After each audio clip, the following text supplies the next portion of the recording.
Meu amigo, como você certamente já sabe, o Papa Francisco faleceu no dia de hoje, dia que eu estou gravando este vídeo, dia 21 de abril.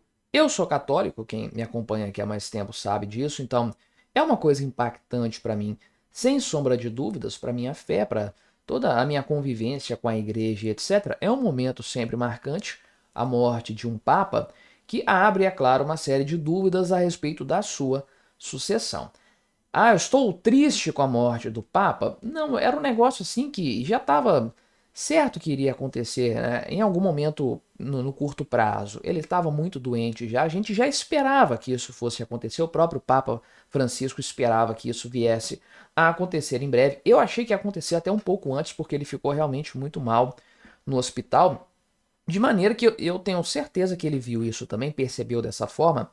A morte dele, nesse contexto, foi uma grande graça, uma grande dádiva de Deus, porque ele pôde viver o período da Páscoa, todo que é a época mais importante do ano para nós católicos, e ele pôde morrer em casa, né? O Vaticano tem sido a casa dele por mais de uma década, pôde retornar à sua casa e pôde aparecer publicamente para o povo que ele governou durante tanto tempo, tantos anos, no dia da Páscoa, inclusive, e morreu logo na sequência. Então, assim, é difícil pensar uma morte melhor para um Papa, assim, mais realizada, uma vida de Papa mais realizada do que essa do Papa Francisco.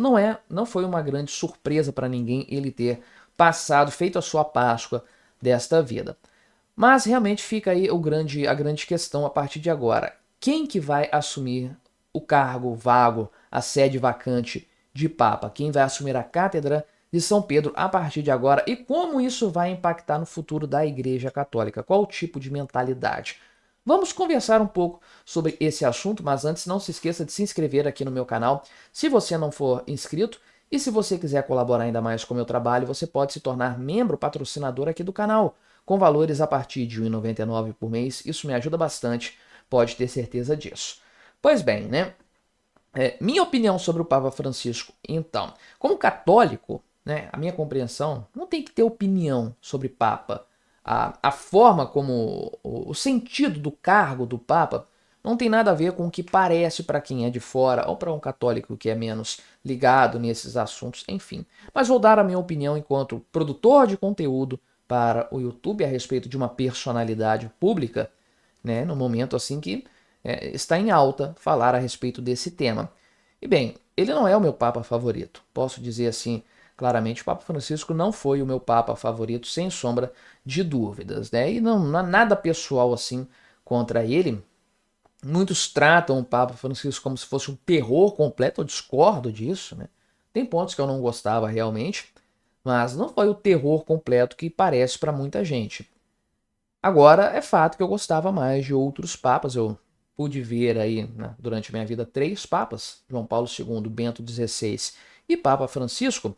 E se eu fosse ranquear os três papas de acordo com o meu gosto pessoal, Papa Francisco seria o último nesse ranking. E não é nada pessoal, gosto é uma coisa que a gente não controla. É simples assim. E uma prova disso, né, que não é marcação minha contra ele por, sei lá, posicionamentos políticos ou qualquer coisa do tipo, é que logo que ele foi eleito Papa, né, eu comecei a acompanhar as coisas assim que ele falava, escrevia e tudo mais. E aí, um tempo depois, ele lançou uma encíclica chamada Evangelii Gaudium. E eu comprei para ler, ficou muito em voga na época, e eu li, eu gostei, eu achei uma boa encíclica de fato.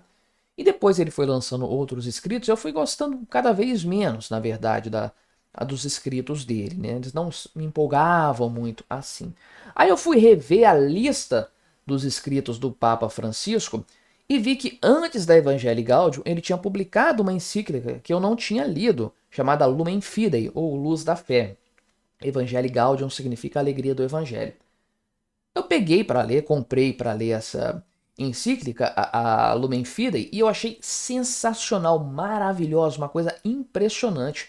Falei, não, esse aqui é o escrito definitivo do Papa Francisco. É a minha encíclica favorita dele. Aí eu fui pesquisar e descobri que, na verdade, 90% dela tinha sido escrita pelo Papa Bento XVI, antes da renúncia. Então, quando ele renunciou, o Papa Francisco foi eleito e ele deu a encíclica para ele, os textos, né? já produzidos para o caso dele querer publicar isso posteriormente, e o Papa Francisco de fato fez. Então, a encíclica que eu mais gostei não foi escrita por ele na maior parte, né? Então, não é nada pessoal, eu nem sabia disso, é uma questão realmente de gosto. Agora, quem que vai assumir o lugar dele é o grande ponto deste debate. Veja, quem faz a votação a respeito de um novo Papa são os cardeais, o Colégio dos Cardeais, dentro daqueles que tenham menos de 80 anos. Então, tem muitos cardeais na igreja, são 200 e poucos cardeais, mas dos que são votantes mesmo, são apenas 135, e desses 135, 108 foram nomeados pelo Papa Francisco, o que não quer dizer muita coisa. Não quer dizer que ele criou eleitores de futuros papas que são progressistas ou qualquer coisa do tipo. É simplesmente uma coisa padrão de acontecer, porque os caras vão ficando velhos, eles já são nomeados cardeais com alguma idade, então quando chega a época da eleição para o novo papa, grande parte dos que foram criados cardeais por papas anteriores acabam não votando, né? Então é típico que isso aconteça quando você tem um papado um pouco mais longo. Se é um papado de 1 ano, 2 anos, meses, como já aconteceu, aí acaba não tendo muito impacto nisso. Mas o Papa Francisco foi papa por um bom tempo, né? Enfim, o negócio está mais disseminado pelo mundo. 40% praticamente dos cardeais eleitores são da Europa, só que isso é uma redução grande em relação aos 56% do conclave de 2013, quando o Papa Francisco foi escolhido, né? Então são 71 países representados no Colégio dos Cardeais, sendo que 27 aqui não foram nomeados não foram indicados pelo Papa Francisco. 22 foram feitos cardeais pelo Bento XVI e 5 da época do João Paulo II ainda. Pois tem gente lá da época do João Paulo II, de fato, né? Tem aqui o infográfico, né, a respeito dos papas, da história dos papas. É legal ver isso aqui, né? Os nomes mais utilizados, João é disparado com mais papas, inclusive tem vários antipapas, aí a contagem do número de papas com o nome João é estranha, provavelmente errada, né? Tem 21 papas aqui, mas veja que o último se chama João 23, então o negócio, na hora de listar historicamente os nomes, houve alguma confusão. A contagem levou em consideração antipapas também, tem outros com esse tipo de problema, inclusive, né? Pio é um nome que ficou mais em voga recentemente. Nós tivemos 3 papas Pio no século passado, né? Gregório, Urbano são nomes muito importantes. Tem vários papas aqui que só tiveram um com aquele nome, porque na verdade esse negócio de mudar de nome, embora não seja nenhuma novidade em matéria religiosa, você tem isso desde o Antigo Testamento, né? Abraão se chamava Abrão, né? Sara se chamava Sarai. Jesus mudou o nome de Pedro, né? Ele era Cleofas, passou a se chamar Pedro. Enfim, isso aí acontece com uma certa frequência no mundo religioso mesmo. Mas o Papa mudar de nome, primeira vez que isso aconteceu foi com um cardeal eleito chamado Mercúrio, que é o nome de um deus romano. Então ele preferiu trocar de nome por causa disso. Depois de um tempo, acabou se tornando uma tradição. Obrigatório não é, mas é esperado que aconteça, e tipicamente o nome de um papa acaba indicando qual que vai ser o tipo de governo que ele vai fazer na igreja, né? Veja que Bento XVI assumiu o nome de papas que são tipicamente tidos como mais conservadores, uma linha mais conservadora da igreja. João Paulo II, né, manteve o nome do seu antecessor, João Paulo, que havia escolhido isso para homenagear tanto o João 23 quanto o Paulo VI, que foram os papas do Concílio Vaticano II, né? Aqui tem a lista também de todos os papas, né? Para quem quiser ver aqui em ordem histórica, desde São Pedro até o Papa Francisco, né? Tem muito papa aqui, de fato são 266, né? Papas. A pior época, né?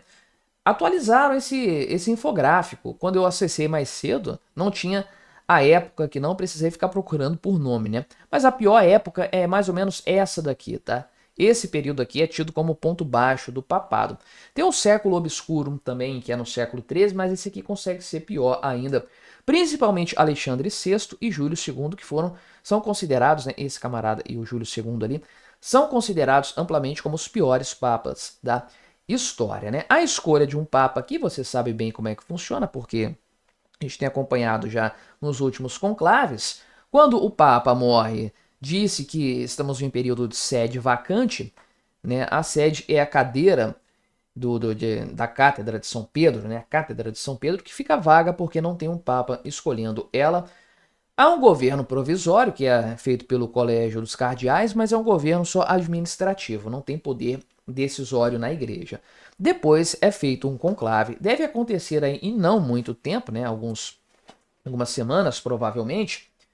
Tem que se preparar isso aí, tem que trazer os cardeais levar os cardeais para o Vaticano, né? Então é um negócio um pouco complicado, mas não pode ficar muito tempo também sem fazer. O conclave acontece na Capela Sistina e tipicamente a votação não demora. É de mau gosto um conclave demorar, mostra divisão dentro da igreja. Então os cardeais tipicamente acabam acordando, ainda que de maneira informal, né, as regras para a eleição andar mais depressa. O candidato precisa ser eleito por 2/3 dos votos dos cardeais. Então, quando você tem dois candidatos ali que meio que se equiparam, fica 50-50, não passa muito disso, tipicamente os dois são descartados para uma escolha de consenso. É normal isso acontecer, não costuma demorar muitos dias não, até sair a fumaça branca. Aí o Papa escolhe o seu nome ali mesmo, né? Se ele aceitar o encargo, e assume as suas funções depois numa missa subsequente, né? Enfim, é um evento assim que com certeza a gente vai acompanhar em tempo real e etc. Vai ser uma coisa realmente impactante. Brasileiros poderão assumir aí esse cargo, né? Tem alguns favoritos aqui ao redor do mundo, né? Tem o Peter Erdoğan, que é lá da Hungria, que é um cara muito bem quisto, por sinal, é um anticomunista ferrenho. Isso pode ser um contraponto aí às políticas um pouco mais recentes do Papa Francisco, né? Tem aqui o Matteo Zuppi, que é conhecido, é um cara mais de esquerda dentro da igreja, vamos colocar assim, mas é um italiano. Eu acho pouco provável um italiano papa hoje, né?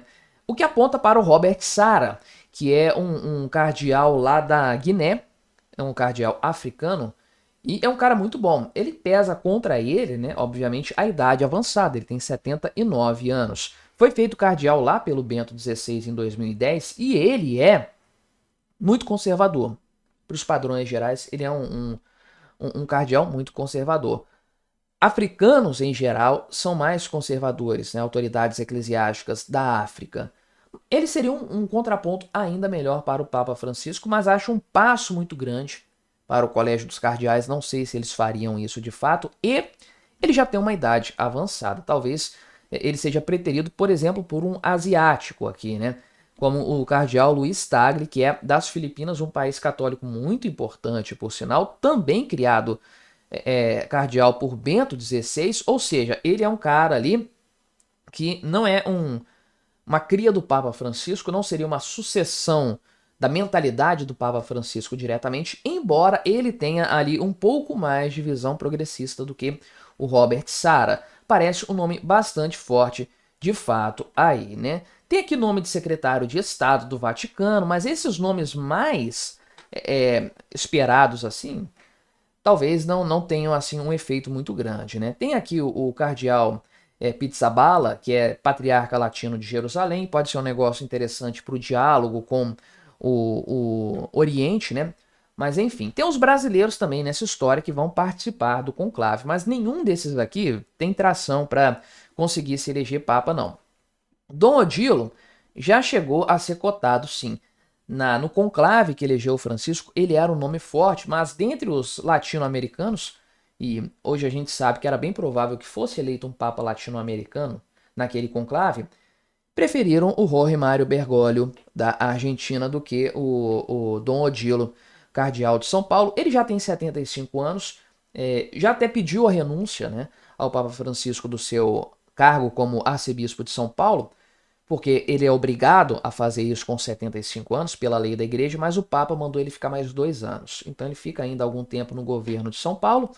Todos os demais aqui não têm tração suficiente para isso. O mais forte, entre aspas, talvez, seja o cardeal João Braz de Avis. Ele tem ali uma presença na cúria romana, né, um cargo importante. É conhecido dos outros cardeais. Leonard Steiner seria a pior tragédia para a igreja hoje. Ele é uma tragédia para a igreja no Brasil, o que dirá para a igreja no mundo, né? Mas estará lá para dar o seu voto, infelizmente. Ele é realmente muito, muito, muito ruim, né? Fica aí a questão, nos próximos dias certamente a gente vai ver notícias a respeito dos papáveis, quem que vai aí girar, né, o mercado aí de especulações a respeito do sucessor do Papa Francisco, mas não vai demorar muito, a gente vai saber disso, provavelmente.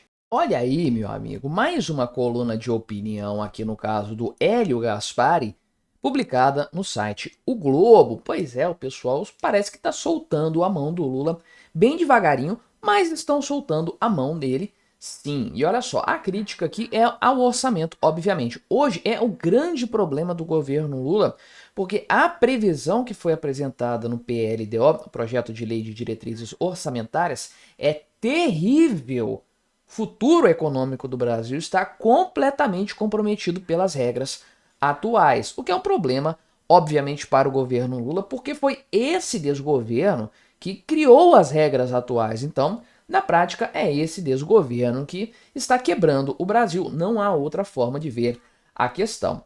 Então, esse apagão orçamentário citado pelo Hélio Gaspari nesta coluna de opinião traz uma análise interessante, né? Que tem 39 ministérios no governo Lula, mas na hora de cortar gastos, só 2 que sofrem: saúde e educação. É isso, meu amigo. O governo serve para priorizar o seu próprio lado, não é para melhorar nada para a população, para dar algum tipo de benefício para a população. Obviamente, isso é uma ilusão. Se tiver que cortar de algum lugar, vai ser do mais pobre, é claro. Vamos conversar então sobre esse assunto, mas antes não se esqueça de se inscrever aqui no meu canal se você ainda não for inscrito, e se você quiser colaborar ainda mais com o meu trabalho, você pode se tornar membro patrocinador, só clicar no botão Seja Membro aí embaixo. Isso me ajuda bastante, pode ter certeza disso. Pois bem, né? Então, tem toda uma introdução dele aqui falando a respeito do planeta lá que foi encontrado, não sei o que, uma piadinha que ele faz, é irrelevante isso aqui, né? O ponto que ele traz justamente é para o apagão orçamentário. Então, ele cita o teto constitucional, teto de gastos que foi criado lá em 2016, né? Que deveria vigorar por 20 anos. Sacanagem, chegou nem perto disso aqui. E, bem, o arcabouço fiscal veio no sentido de substituir o antigo sistema, né? O teto caiu e o arcabouço está ruindo, como ele pontuou aqui, reforçando que o Lula não sabe governar com pouco dinheiro. É verdade, né? Tem até um meme, né? Que eu não consigo ser o meu boom das commodities. É mais ou menos isso aí. Então, tem uma situação aqui de possibilidade de apagão do governo, o tal do shutdown que os Estados Unidos vivem, tendo também lá, né? Um país com a dívida impagável, é claro, com toda uma série de problemas nesse sentido. No caso aqui do Brasil, o que acontece é, para 2027 já é garantido, já é certo isso, não vai ter dinheiro suficiente para o custeio da máquina pública, porque as despesas obrigatórias terão tomado praticamente todo o orçamento. Vai ter ali, vai sobrar, sei lá, 10 bilhões, 9 bilhões de reais só para gastar nesse sentido aí, né? Enfim, tem a questão dos precatórios aqui também, que é um problema de maneira geral, né? E, enfim, o que vai acontecer a partir daí? Ninguém sabe qual que vai ser o futuro a ser tomado. O que tem que ser feito, todo mundo sabe. Mas todo mundo sabe disso? Já tem 10, 15 anos. Nada foi feito efetivamente. O teto de gastos, ok, foi feito. Várias exceções foram colocadas no decorrer da vigência dele, o que é um problema, mas ainda assim, mesmo com toda a situação, e mesmo tendo um período de pandemia em que o gasto público foi para as alturas com autorização, obviamente, ainda assim, no final do governo Bolsonaro, a proporção dívida pública sobre PIB estava bem menor do que quando ele assumiu o mandato. E o objetivo do teto de gastos sempre foi esse. Sempre foi conter a escalada da dívida pública, eventualmente até reduzindo essa proporção. O teto de gastos não é para cortar gastos. Em momento nenhum foi para isso. Cortar gastos no Brasil é algo que ninguém fala. Isso aí está fora de cogitação. Mas o teto de gastos veio para conter a escalada de gastos, evitar que os gastos crescessem.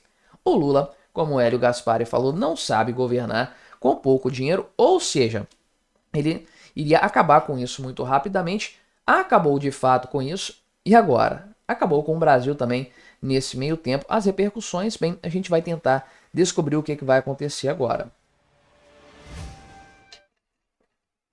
Pois bem, né?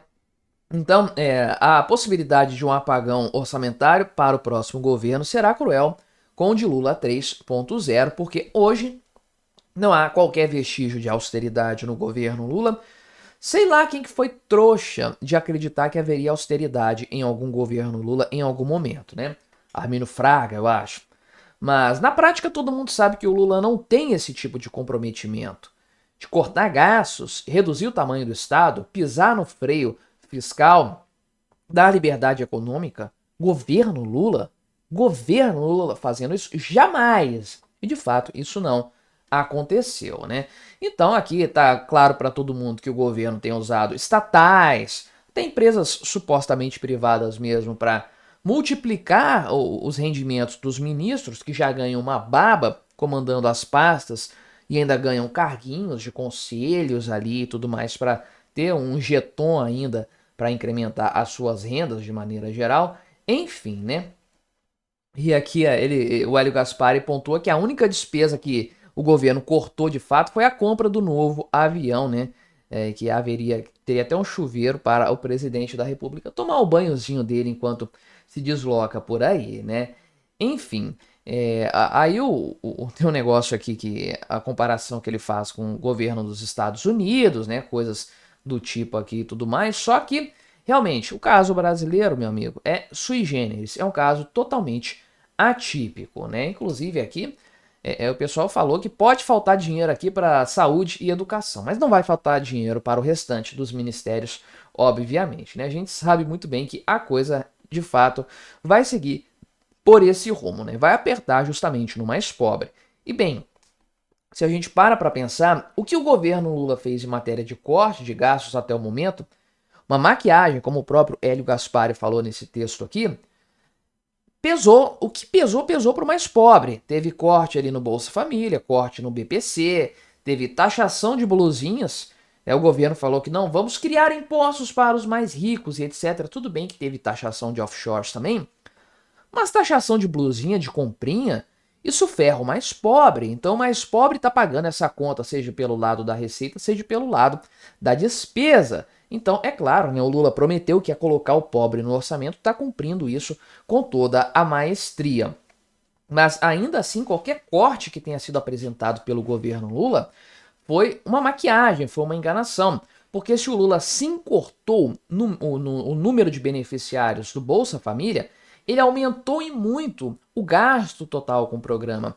Então, cara, elevou isso aí, sei lá, 100 bilhões em um ano, cortou 10 bilhões no outro, ele vem falar que esses 10 bilhões são um corte. Não, não são um corte, porque ele aumentou muito mais. É uma pequena correção do aumento que ele fez.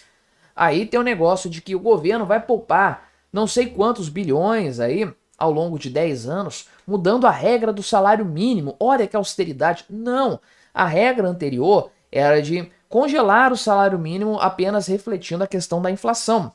O governo Lula que criou trouxe de volta, né, o sistema de aumentar o ganho real ali do salário mínimo, e depois reduziu um pouquinho disso aí e falou que foi corte. Não é corte de gastos, isso não tem corte de gastos algum no governo Lula. E aí, apagão orçamentário é inevitável. Talvez no ano que vem, talvez já no ano que vem, mas 2027 é garantido. Próximo presidente da República, seja o Lula, seja quem for, vai ter que lidar com esse problema e vai ser um problema de difícil, se não impossível, solução. Olha aí, meu amigo, mais uma escalada na guerra tarifária entre Estados Unidos e China que pode dar ruim para muita gente, porque a China falou que vai retaliar os países que priorizarem acordos com os Estados Unidos. Pois é, Donald Trump tem imposto condições para vários países para aliviar a questão das tarifas. Condições essas que envolvem, por exemplo, tirar investimentos da China em alguns casos, e isso, obviamente, foi visto com muito maus olhos pelo governo chinês, que ameaçou esses países, dizendo que se eles fizerem esse tipo de acordo com os Estados Unidos em prejuízo para a China, haverá consequência para eles também. Ou seja, nesse ritmo, nessa toada, nós vamos ver a criação de dois grupos comerciais de países ao redor do mundo, aqueles ligados à China, aqueles ligados aos Estados Unidos. De qual lado que nós vamos estar nessa história? A gente, claro, sabe que a tendência do governo Lula é para a China, mas o grande problema é ter que escolher um lado é uma tristeza. Barreiras tarifárias, alfandegárias, são um problema para todo mundo, empobrecem a população. O melhor é poder comercializar com todo mundo de maneira livre. No atual cenário, porém, isso se torna cada vez mais complicado. Vamos conversar sobre isso, sobre as repercussões que isso pode ter na economia mundial de maneira geral e aqui no Brasil, por que não? Mas antes, não se esqueça de se inscrever no meu canal se você ainda não for inscrito. E se você quiser colaborar ainda mais com o meu trabalho, você pode se tornar membro patrocinador do meu canal com valores a partir de R$ 1,99 por mês. Isso me ajuda bastante, pode ter certeza disso. Primeiro de tudo, quem vai se ferrar mais nessa história é a China. Retaliação sempre vai prejudicar o povo chinês, porque se isso aqui for levado a cabo mesmo, se não for mera retórica, se não for só bravata, muitos países vão preferir cair nas graças dos Estados Unidos do que depender da China. Então a China vai fechar mais mercados, que é uma coisa que não está acontecendo hoje. Ela, em tese, está com o mercado fechado para os Estados Unidos por causa de tarifas que são absurdas, são ridículas, não dá nem para levar a sério aquilo ali, mas está com o restante do mundo todo aí em bons termos. Só que a situação caminha para um sentido não tão positivo assim, né? A declaração foi feita hoje por um porta-voz do Ministério do Comércio da China, falando a respeito, né, de que uma possível retaliação. O governo chinês vai retaliar países que cheguem a acordos comerciais com os Estados Unidos às custas de interesses chineses, de acordo com o que ele falou, né? Foi uma resposta a um jornalista, então não foi uma declaração oficial, não foi um pronunciamento do Xi Jinping, nem nada do tipo.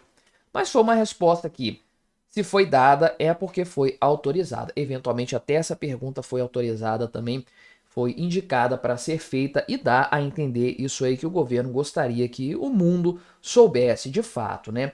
Então, alguma coisa tem circulado de que o governo dos Estados Unidos, né, vai pressionar países para retirar investimentos da China em troca de tarifas mais baixas, né? Então o governo dos Estados Unidos colocaria isso aí, segundo informações, na mesa de negociações com países que procuram os Estados Unidos. Hoje tem muitos países fazendo isso, né, procurando condições comerciais mais favoráveis, e um dos critérios, em tese, seria isso aí.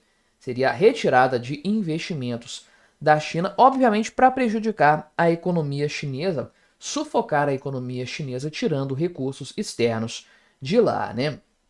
E aí o governo, o representante aqui do governo chinês, do Ministério do Comércio, falou que é legítimo que os países busquem acordo com os Estados Unidos, isso aí não seria um problema em tese para a China, mas que se essas negociações envolverem o enfraquecimento das relações do país com a China jamais aceitaria isso e estaria preparada para defender seus próprios interesses, né? Quais interesses e de que forma isso seria feito, né? Bem, ele diz que a China tomaria resolutamente contramedidas de forma recíproca. Ou seja, né, se isso acontecer, se os países tirarem investimento da China em resposta a uma demanda dos Estados Unidos, a China vai retaliar, eventualmente cortando investimentos, eventualmente impondo barreiras tarifárias também. Volto a dizer, isso aqui não é nada oficial do partido, não é o Xi Jinping falando, nenhum país foi citado nisso aqui, a China não falou diretamente com nenhum país, mas se foi dito por alguém do governo comunista, foi autorizado. É um recado claro, um recado que vem lá de cima, que está sendo apenas propagado aqui, né? Então, inclusive aqui, tem algumas informações mais precisas a respeito das negociações bilaterais, né?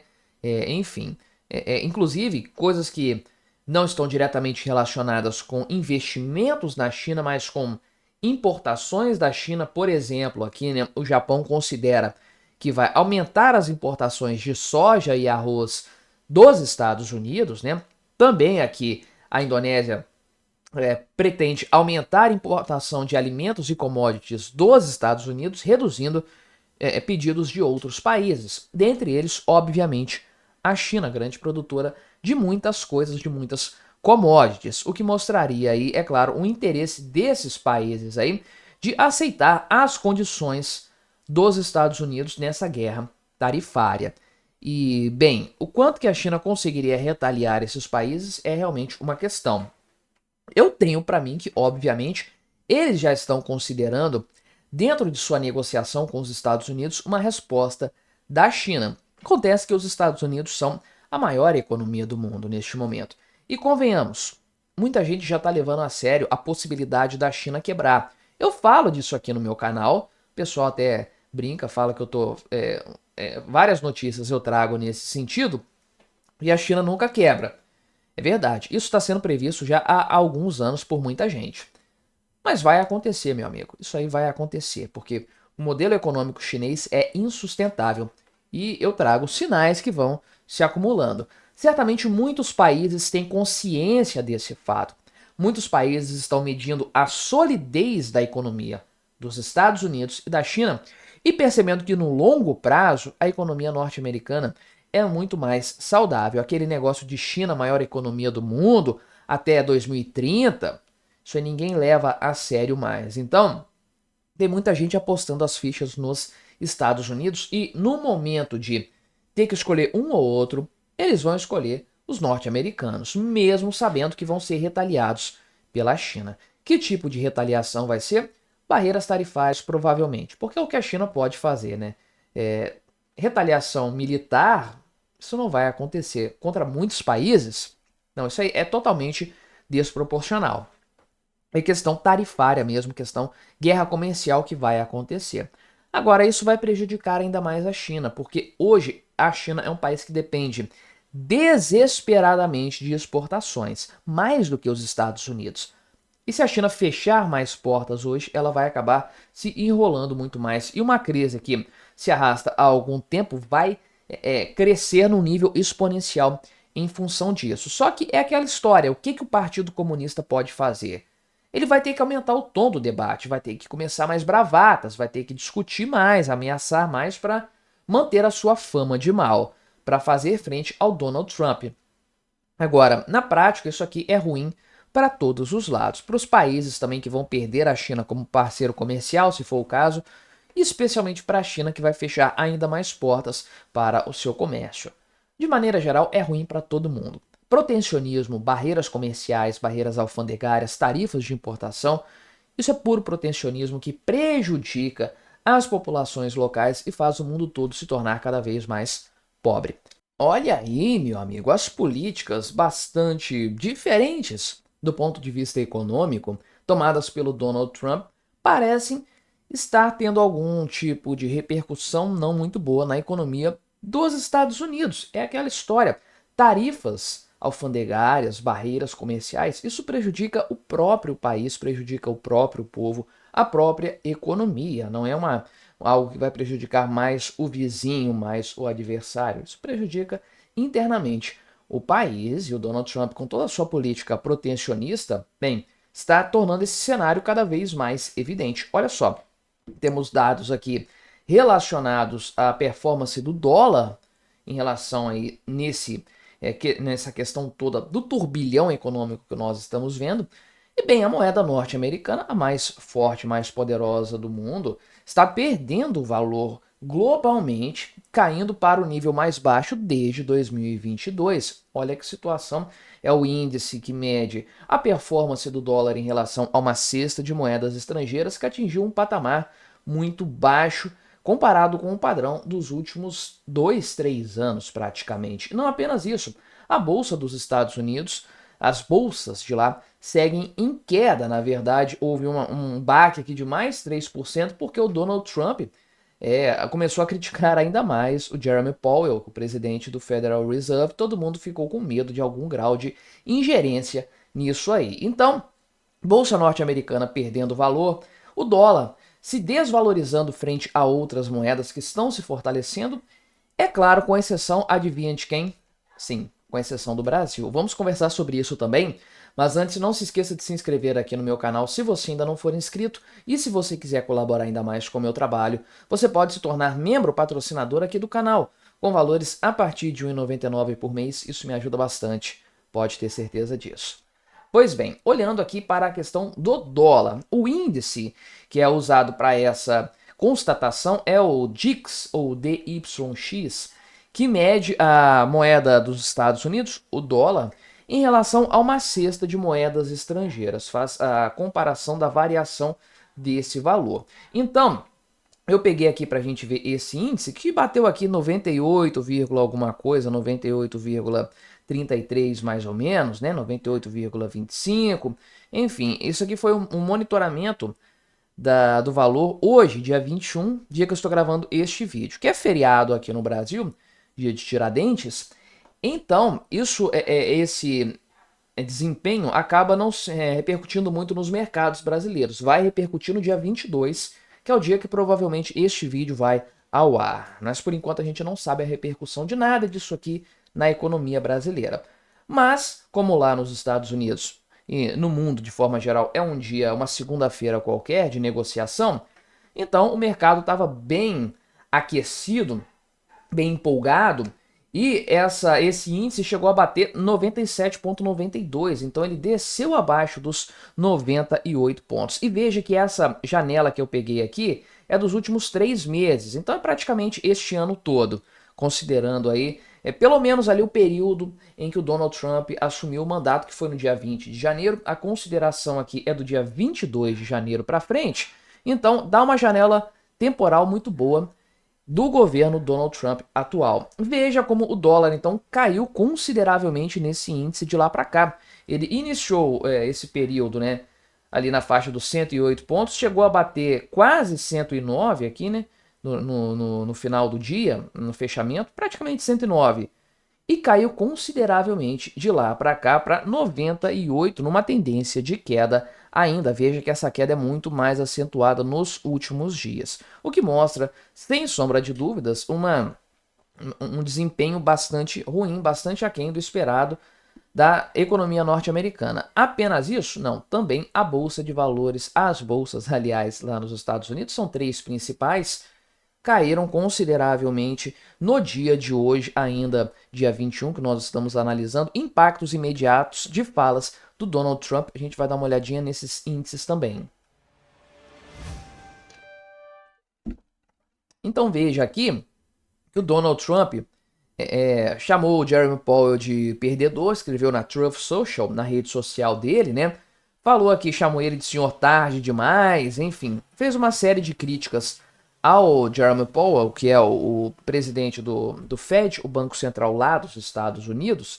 E aí, o mercado financeiro, que já estava bastante ruim, de mau humor há algum tempo por causa do tarifaço, da incerteza, ficou ainda pior.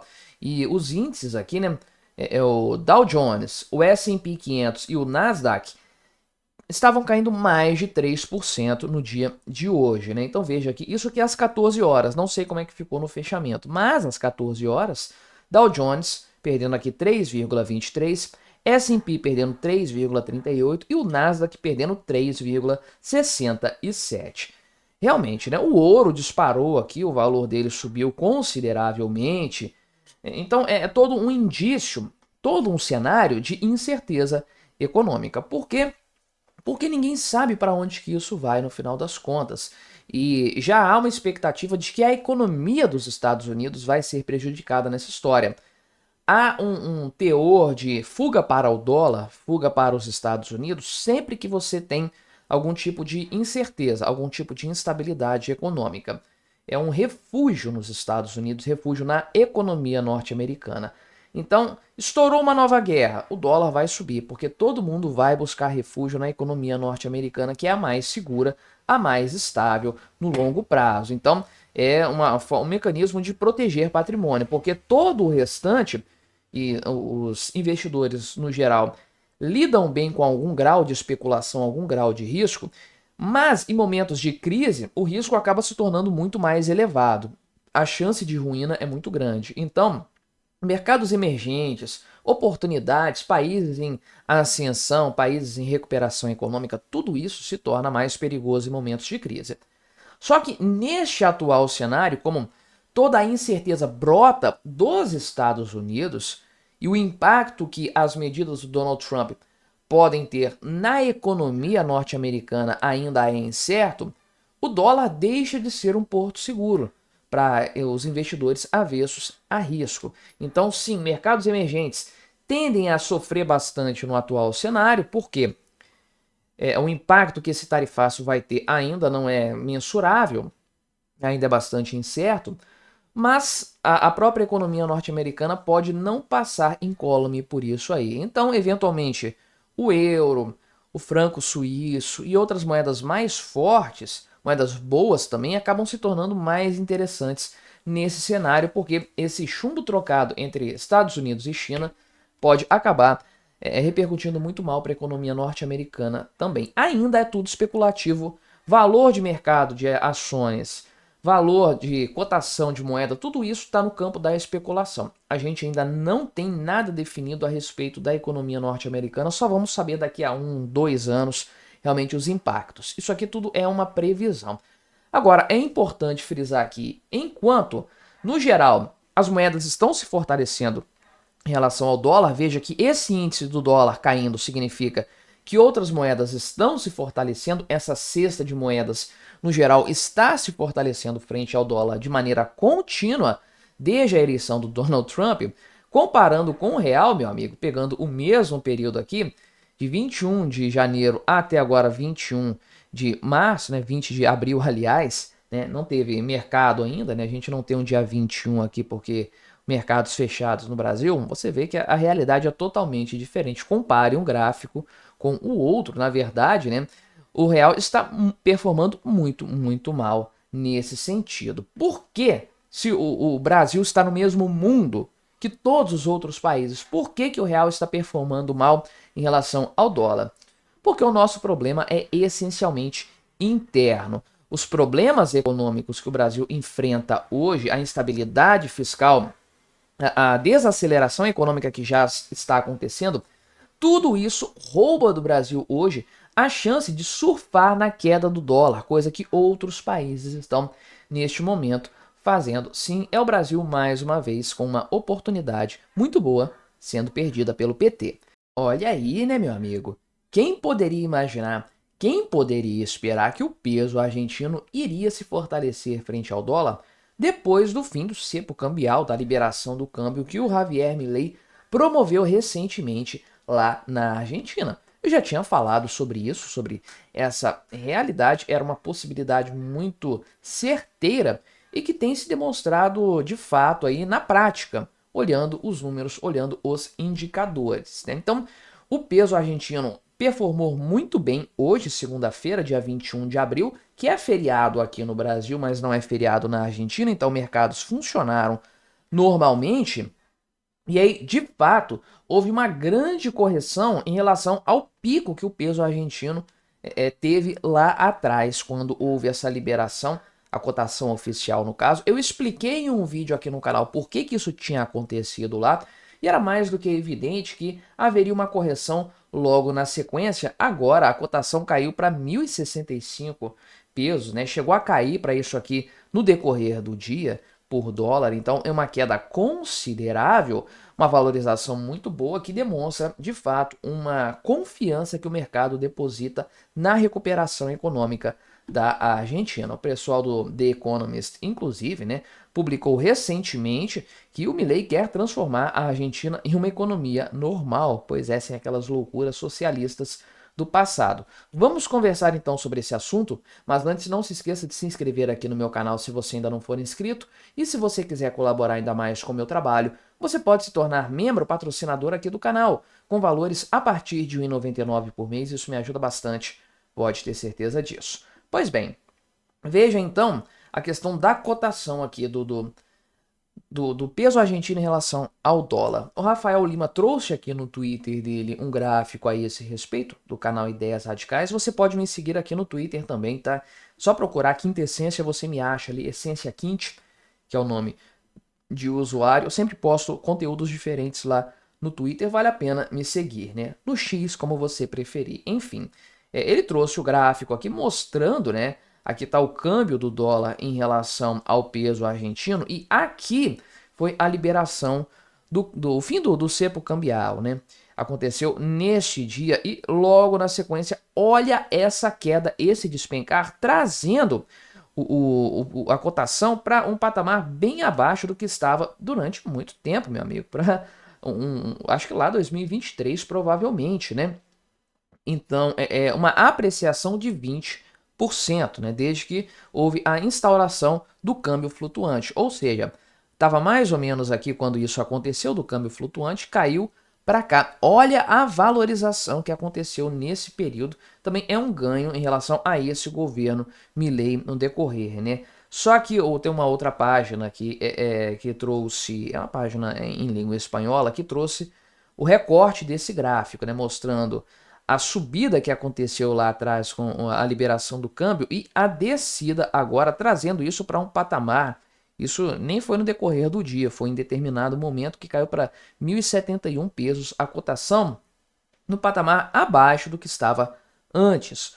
Ou seja, melhorou, né? A economia da Argentina está tão solidificada em bases, em estruturas corretas, precisas, ortodoxas, que isso que era para ser um choque monetário, um choque cambial, né? Um choque cambial, acabou sendo uma boa notícia para a economia da Argentina, com a reversão para um cenário que acabou sendo abaixo dos 1.074 pesos por dólar americano, que existiam ali na questão dos controles cambiais, quando eles estavam ainda vigorando plenamente. Ou seja, a moeda da Argentina já se recuperou plenamente desse ajuste que aconteceu. Um ajuste que, inclusive, um cara comentou aqui embaixo, logo na sequência a esse respeito, do dólar blue, que é a cotação não oficial, né? A cotação extraoficial, mas é o dólar de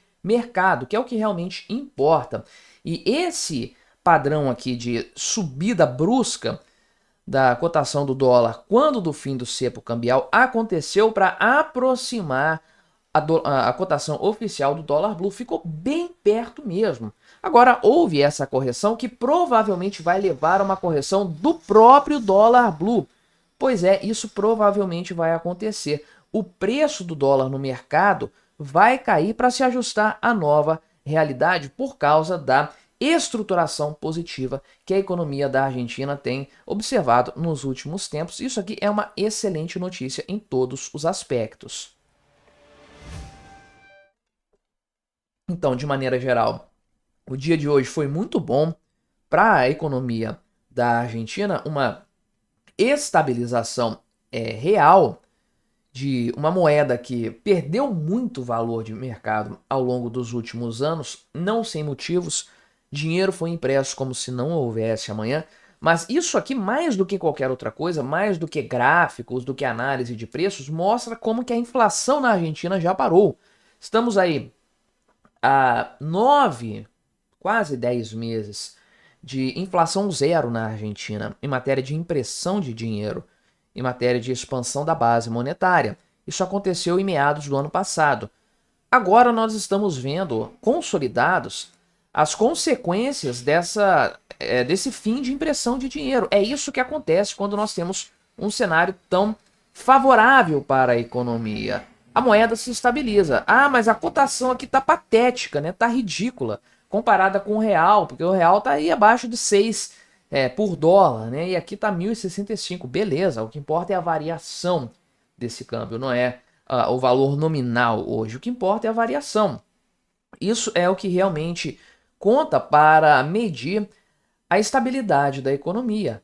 Pega a moeda brasileira, você vai ver que não tem estabilidade nenhuma, né? Em uma janela de 12 meses, a moeda argentina está caminhando para uma estabilidade muito positiva, que vai fazer o quê? Vai, obviamente, levar o país a se apreciar economicamente como um todo. Bolsa de valores, títulos, investimentos diretos, tudo isso vai ganhar valor lá na Argentina, né? Um cenário muito positivo de maneira geral, tanto que o The Economist aqui já pontua, né, o quanto que a economia da Argentina está se revigorando e se transformando naquilo que, de fato, né, deveria ser uma economia saudável em qualquer país. O The Economist fala que a recessão profunda na qual a Argentina estava mergulhada antes agora cede espaço para um forte crescimento econômico e ele vai ser duradouro de fato. Pobreza está caindo na Argentina, a inflação está, enquanto aumento de preços, está muito mais controlada do que antes, em níveis de 5, 6 anos atrás, e estabilizado nesse patamar. E agora, com a liberação do câmbio, que era um problema seríssimo na Argentina, causado pelos governos kirchneristas, há uma confiança maior para os investimentos. Isso se reverte e se reflete justamente nos números apresentados pela economia da Argentina. Está muito cedo ainda para a gente medir os efeitos de longo prazo, os efeitos duradouros. Poucos dias que essa medida foi tomada e as repercussões ainda estão no campo da observação especulativa.